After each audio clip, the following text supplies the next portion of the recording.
Sarah Palin, of course, a huge draw. Take a look at a little bit what she had to say yesterday out on the trail in Nevada. Mama Grizzly, yes. Oh, it is so good to get to be here. Tea Party Americans, you're winning. You're winning. How about Obamacare makes us ill? I like the sign, Russia called, they want their socialism back. And speaking of Russia, I can see November from my house. Yes. I like the sign, Obama's porculus wears lipstick. Yeah. Porculus stimulus, yeah, right. Shovel-ready projects, my AstroTurf, yeah, right. I think we have to say, bum. I know. This is Okay. this is the Catskills Yes. shtick, all rolled up into All one, in but one. it's definitely working for her. It's fun. All right.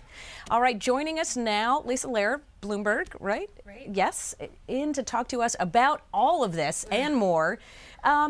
Let's go back and talk a little bit about what we talked to Karen Ackerman about, just this discrepancy really between what Republicans are doing, the money that they're raising, the impact that they're having on this race through these third-party groups versus the Democratic groups. I know that the White House and other Democrats like to point to the Citizens United ruling, but there are a lot of non-aligned groups out there saying, you know what, that's not really all that it is. It seems like there may be an enthusiasm gap for money, too.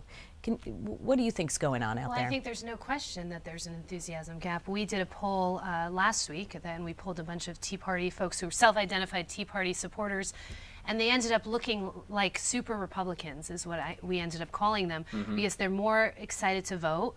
They're more enthusiastic. They think this election is more important, but they're voting for the Republican ticket. Even though a third of them said they identify as independent, and I think 51% said they saw electing Republicans as a major goal of the Tea Party movement. So they're super energized Republicans, and I think that's giving the Republican Party a lot of the fuel it needs to get people out to the polls and, you know, really have an impact. And Lisa, you had a really interesting story in Bloomberg Business Week recently about how business isn't exactly embracing the Tea Party. You'd think with all this rhetoric, like we got to cut taxes, we got to cut government spending, that the business would be on board, but there's something there that's giving them pause.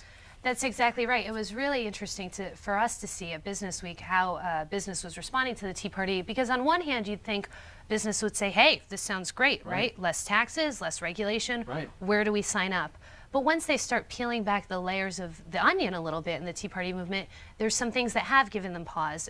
Mainly what business likes more than anything, and what I hear again and again when I talk to executives, is certainty. They want to know where government is going, what they can expect. You know, corporations are kind of like big ships, and it takes them a really long time to change course. So they want to know what to expect. And the Tea Party can be, as we've all seen this election cycle, pretty unpredictable. And so that, I think, makes them nervous. They want to know what to expect, and they also hear some of the rhetoric that comes out of some of these Tea Party candidates, some of whom are less experienced, and that also makes them a bit anxious. They don't like that kind of controversy, you know, over racially fused comments or things like that. Is there any way that the president can repair his relationship with business?